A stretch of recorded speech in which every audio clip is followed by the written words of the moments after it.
அனைவருக்கும் வணக்கம். நம்ம இப்போ டிஜிட்டல் சேவா போர்ட்டல்ல எப்படி நேஷனல் பென்ஷன் ஸ்கீம் போடுறதுன்னு சொல்றேன். நம்ம டிஜிட்டல் சேவா போர்ட்டல் லாகின் பண்ணதுக்கு அப்புறம் என்பிஎஸ்ன்னு டைப் பண்ணீங்க அப்படின்னா கிளிக் பண்ணிட்டீங்க அப்படின்னா நியூ பேஜ் ஒன்று ஓப்பன் ஆகும். இல்லை டேரெக்டாகவும் நீங்கள் பண்ணலாம். nps.csc.in இதில் போயிட்டு நீங்கள் டேரெக்டாகவும் கொடுக்கலாம். கொடுத்துட்டு விஎல்இ லாகின் கிளிக் பண்ணுங்க. விஎல்இ லாகின் கிளிக் பண்ணதுக்கப்புறம் கஸ்டமர் ரெஜிஸ்ட்ரேஷன் இருக்கும். அதில் போயிட்டு நீங்கள் ரெஜிஸ்டர் பண்ணுங்க. இதில் 2 கம்பெனி இருக்குது, என்எஸ்டிஎல் அண்ட் கார்வி இருக்குது. என்எஸ்டிஎல் ஆல்ரெடி நான் உங்களுக்கு வீடியோ ரெக்கார்ட் பண்ணி அனுப்பிச்சாச்சு. இப்போ கார்வி மட்டும் பண்ணுவோம். கார்வியில் போயிட்டு ஹெல்ப்டு பை டிஎம்னா டிஎம்மோட பேர் செலக்ட் பண்ணுங்கள். ஹெல்ப்டு பை சொசைட்டினா சொசைட்டியோட பேரை செலக்ட் பண்ணுங்கள். சரிங்களா? ஹெல்ப்டு பை செல்ஃப் ரெஜிஸ்ட்ரேஷன் அப்படின்னா நீங்கள் பண்ணிக்கிறது, அதாவது கஸ்டமருக்கு வந்து நீங்கள் போட்டு கொடுக்கறது. சரிங்களா? அதில் கஸ்டமரோட ஃபோன் நம்பர் ஃபஸ்ட்டு அவங்களோட பேன் நம்பர் போடுங்க.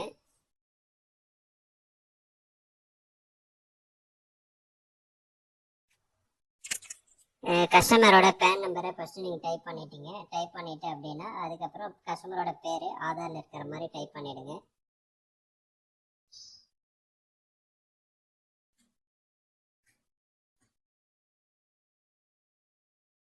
இதில் நீங்கள் பேரை ஆதாரில் இருக்கிற மாதிரி டைப் பண்ணிட்டு டேட் ஆஃப் பர்த் ஆதாரில் இருக்கிற மாதிரி டைப் பண்ணிட்டு சப்மிட் கொடுத்துருங்க. சரிங்களா? சப்மிட் கொடுத்துட்டு இந்த நேரம் வந்துட்டு நீங்கள் பேனில் இருக்கிற மாதிரி நேம் டைப் பண்ணணும். இந்த நேர் பார்த்துக்கோங்க. ஆதாரில் ஒரு பேர் இருக்கும், ஒரு சிலருக்கு ஆதாரில் ஒரு பேர் இருக்கும், ஒரு பேனில் ஒரு பேர் இருக்கும். பேனில் என்ன பேர் இருக்கோ அந்த பேர் கொடுங்க. அதே மாதிரி mobile number, date of birth கரெக்டாக கொடுத்துக்கோங்க. மெயில் ஐடி கரெக்டாக கொடுத்துக்கோங்க. கொடுத்துட்டு ஜஸ்ட் கண்டினியூ கொடுத்துட்டீங்க அப்படின்னா நெக்ஸ்ட் பேஜ் ஒரு ஓடிபி போகும். சரிங்களா? அந்த ஓடிபி நம்ம என்ட்ரி பண்ணணும். நம்ம இங்கே என்ன ஃபோன் நம்பர் கொடுக்குறோமோ அந்த ஃபோன் நம்பருக்கு ஒரு ஓடிபி போகும். சரிங்களா? இதில் வந்து வெரிஃபை ஓடிபி மட்டும் கொடுத்துக்கோங்க. வெரிஃபை ஓடிபி கொடுத்துட்டீங்க அப்படின்னா டேரெக்டாக உள்ள லாகின் ஆகிடும். இந்த இடத்துல போயிட்டு ஆதார் ஆன்லைன் கொடுத்துக்கலாம். சரிங்களா? ஆதார் ஆன்லைனில் கொடுத்துட்டோம்னா ஜஸ்ட் நம்ம டிஜிலாக்கர் பாஸ்வேர்டு மட்டும் போட்டால் போதும், அப்படியே உள்ளே போயிடும். கண்டினியூ கொடுத்துட்டு எப்படின்னா ஆதார் நம்பர் கேட்கும். ஆதார் நம்பர் கொடுத்துட்டு கேப்சா கொடுத்து நெக்ஸ்ட் கொடுத்துட்டீங்க அப்படின்னா நெக்ஸ்ட் போகும். இப்போ வந்துட்டு ஆதாருக்கு ஒரு ஓடிபி போகும். ஆதார் ஓடிபி போட்டுட்டு கண்டினியூ கொடுத்துருங்க. கண்டினியூ கொடுத்துட்டீங்க அப்படின்னா நெக்ஸ்ட் பேஜுக்கு போகும். இந்த இடத்துல டிஜிலாக்கர் நம்பர் உங்களுக்கு தெரியும் அப்படின்னா டிஜிலாக்கர் நம்பர் போடுங்க. உங்களுக்கு தெரியாது அப்படின்னா நீங்கள் ஜஸ்ட் ஃபர்கெட் செக்யூரிட்டி கொடுத்துட்டு டேட் ஆஃப் பர்த் மட்டும் ஆதார் இருக்கிறத கரெக்டாக சூஸ் பண்ணிக்கோங்க. சரிங்களா? என்ன மந்த் ஆதார் இருக்கிறது டேட் ஆஃப் பர்த் மட்டும் கொடுத்துட்டீங்க அப்படின்னா கரெக்டாக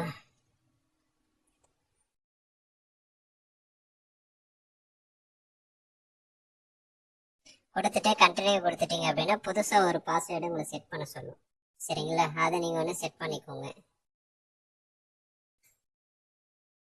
செட் பண்ணிட்டு கண்டினியூ கொடுத்துருங்க. கண்டினியூ கொடுத்துட்டீங்க அப்படின்னா நெக்ஸ்ட் பேஜுக்கு போயிடும். நெக்ஸ்ட் பேஜில் வந்து அலோவ் கொடுத்துட்டீங்க அப்படின்னா உங்கள் டேட்டா ஆதார்லேருந்து எல்லா டேட்டாவும் ரிட்ரீவ் பண்ணிவிட்டு மொத்தமாக உங்களுக்கு வந்து டிஸ்பிளேல காட்டிடும். நமக்கு இந்த மாதிரி உங்கள் டேட்டா வந்துடும். ஆதார் ஆன்லைன் கொடுத்துட்டு சேவ் அண்ட் கண்டினியூ கொடுத்துருங்க. சேவ் அண்ட் கண்டினியூ கொடுத்தீங்கன்னா அடுத்த பேஜுக்கு போகும். அடுத்த பேஜ் அட்ரஸ் பேஜ்.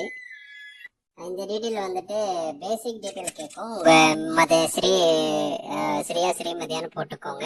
அடுத்து பர்த் ஆஃப் பிளேஸ் கேட்கும். சரிங்களா? அடுத்து வந்து அப்பா பேர் அம்மா பேர் கேட்கும். மேரீடுனா பவுஸ் நேம் கேட்கும். பவுஸ் நேம் கொடுத்துட்டு என்ன வேலை செய்கிறாருன்னு கொடுத்துக்கோங்க. என்ன வேலை செய்கிறாருன்னு கொடுத்துட்டு அடுத்து வந்துட்டு இன்கம் ரேஞ்ச் எவ்வளோ, என்ன ரேஞ்சில் இருக்குன்னு கொடுத்துருங்க. கொடுத்துட்டு சேவ் அண்ட் ப்ரொசீட் கொடுத்துட்டீங்கன்னா அடுத்து அட்ரஸ் பேஜுக்கு போகும். அட்ரஸ் பேஜில் ஆதார்லேருந்து எல்லாமே எடுத்துக்கும். சரிங்களா? நீங்கள் ஜஸ்ட்டு இதை மட்டும் கொடுத்துட்டு கண்டினியூ கொடுத்தீங்க. இன்கேஸ் ஃபாரினாக இருந்தாங்கன்னா அந்த பாஸ்போர்ட்லாம் நீங்கள் போடணும். சரிங்களா? ஃபாரினாக இருந்தார் அப்படின்னா அந்த பாஸ்போர்ட்லாம் போடணும். போட்டுட்டு சேவ் அண்ட் கண்டினியூ கொடுத்துருங்க. கண்டினியூ கொடுத்துட்டீங்க அப்படின்னா டயர் 1 மட்டும் தான் நம்ம போட முடியும். டயர் 1 மட்டும் சூஸ் பண்ணிக்கோங்க. கொடுத்துட்டு சேவ் அண்ட் ப்ரொசீடு கொடுத்துருங்க. கொடுத்துட்டு இப்போ பேங்க் டீட்டெயிலை நீங்கள் அப்டேட் பண்ணும். ஐஎஃப்எஸ்சி கோடு போட்டிங்கனாவே அது என்ன பேங்க்னு வந்துடும். அதை கொடுத்ததுக்கப்புறம் அக்கௌண்ட் நம்பரை 2 டைம்ஸ் டைப் பண்ணுங்கள்.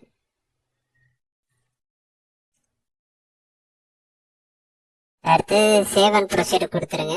கொடுத்துட்டு நெக்ஸ்ட் கொடுத்தீங்க அப்படின்னா அடுத்த பேஜுக்கு போகும். இது வந்து நாமினி டீட்டெயில் கொடுங்குறீங்க. யாரை கொடுக்குற 3 நாமினி கொடுத்துக்கலாம் நம்ம. சரிங்களா? அதில் வந்து பவுஸ் கொடுத்துக்கலாம். 3 நாமினி கொடுத்தீங்க அப்படின்னா ஷேர் நீங்கள் பிரித்து கொடுக்கணும். சரிங்களா? இப்போ நாமினி பேரை கொடுத்துட்டு கிளிக் பண்ணீங்கன்னா ஏஜ் வந்துடும். ஷேர் வந்துட்டு இப்போ 3 நாமினி போட்டிங்கன்னா 3ஆ பிரிக்கணும், 2 பேர் போட்டிங்கன்னா 2ஆ பிரிக்கணும், மைனருக்கு போட்டிங்கன்னா உங்கள் பேர் யார் அப்பாவோ அவரோட பேர் போடணும். சரிங்களா? கொடுத்துட்டு சேவ் அண்ட் கண்டினியூ கொடுத்துருங்க. நான் இப்போ சிங்கிள் நாமினி மட்டும்தான் போடுறேன், அதனால் ஏடி நாமினி கொடுத்துட்டு சேவ் அண்ட் கண்டினியூ கொடுத்துட்றேன். சரிங்களா? கொடுத்துட்டு அப்படின்னா அடுத்த பேஜுக்கு போயிடும். இதில் வந்து கான்ட்ரிபியூஷன் ஃபர்ஸ்ட் கான்ட்ரிபியூஷன் மினிமம் 500 போடுறாங்க. போட்டுட்டு எதில் எந்த ஃபண்ட் மேனேஜரில் இவங்க ஃபண்டை வந்து இன்வெஸ்ட்மெண்ட் பண்ணுறது அப்படிங்கிறதுக்காக கேட்குறாங்க. இதில் வந்து நான் ஹெச்டிஎஃப்சி அவரோட இருக்க வந்து ஹெச்டிஎஃப்சி செலக்ட் பண்ணியாச்சு. சரிங்களா? ஆக்டிவ் ஆட்டோவை கொடுத்துருங்க. ஆட்டோ கொடுத்தீங்கன்னா கரெக்டாக இருக்கும். ஆக்டிவ் கொடுத்தீங்கன்னா நீங்கள் ஷேர் பிரித்து போடுற மாதிரி இருக்கும். என்னென்ன இதில் எது போடணும் அப்படின்னு சொல்லி கொடுத்துருங்க. மாடரேட்டுனா உங்களுக்கு வந்துட்டு கரெக்டான இன்கம் வரும். இதே வந்து கன்சர்வேட்டிவ் அப்படின்னா உங்களுக்கு வந்துட்டு கம்பல்சரி இன்கம் வரும், நான் கம்மியான இன்கம்மாக வரும். அக்ரிவன்சி அப்படின்னா உங்களுக்கு வந்து அதிகமான இன்கம் வரும், ரிஸ்க் அந்த மாதிரி அதிகமாக இருக்கும். அதனால் நீங்கள் வந்து மாடரேட் போட்டுக்கோங்க, அதுதான் உங்களுக்கு கரெக்டாக இருக்கும். சரிங்களா? சேவ் அண்ட் ப்ரொசீட் கொடுத்துருங்க.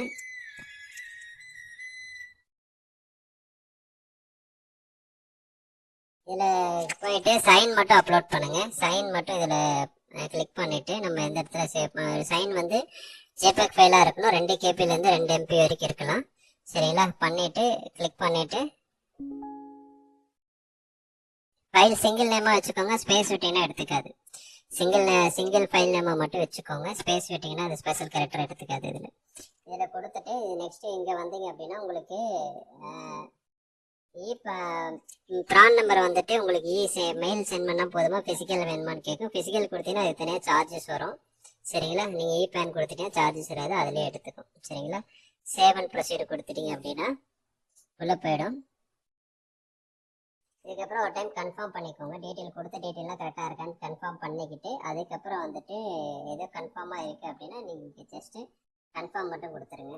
சரிங்களா? கன்ஃபார்ம் கொடுத்துட்டீங்க அப்படின்னா டைரெக்டாக உங்களுக்கு வந்துட்டு அது மெயிலுக்கு வந்து ஒரு ஓடிபி போகும். அந்த ஓடிபி மட்டும் என்ட்ரி பண்ணிட்டீங்க அப்படின்னா டேரெக்டாக டிஜிட்டல் பேமெண்ட் தான். இப்போ வந்து நம்ம மெயில் ஓடிபி போட்டாச்சு. போட்டுட்டு சப்மிட் கொடுத்துக்கலாம். கொடுத்துட்டோம் அப்படின்னா நமக்கு வந்து டிஜிட்டல் சேவோட போர்ட்டல்லேருந்து பேமெண்ட் கட்டுறதுக்கு அந்த கேட்வே ஓப்பன் ஆகும். சரிங்களா? சிஎஸ்சி கிளிக் பண்ணிவிட்டு சேவ் அண்ட் ப்ரொசீட் கொடுத்துட்டீங்க அப்படின்னா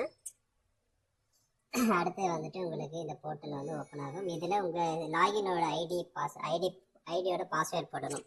சரிங்களா? நம்ம ப்ரீமியம் வந்து 500, பட் வேலட் டிடெக்ட் ஆகுது 319 ரூபா, கிட்டத்தட்ட 181 ரூபா உங்களுக்கு கமிஷன் வரும். சரிங்களா? இப்போ வந்து நம்ம அந்த லாகின் ஐடியோட பாஸ்வேர்டு போடணும்.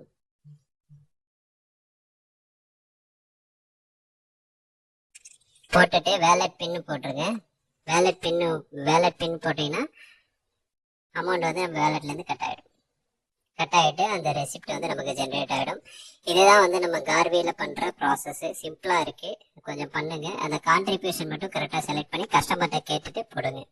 சரிங்களா? போட்டு முடிச்சதுக்கப்புறம் உங்களுக்கு உடனே ப்ரான் நம்பர் ரெசிப்டில் வந்துடும். அதை போட்டு நம்ம ரீபேமெண்ட் பண்ணிக்கலாம். சரிங்களா? கஸ்டமரோட ப்ரான் நம்பர் வந்துடும், இதை போட்டு நம்ம ரீபேமெண்ட் பண்ணிக்கலாம். சரிங்களா? அதெல்லாம் மெயில் காப்பி உங்களுக்கு வந்துடும். தேங்க்யூ.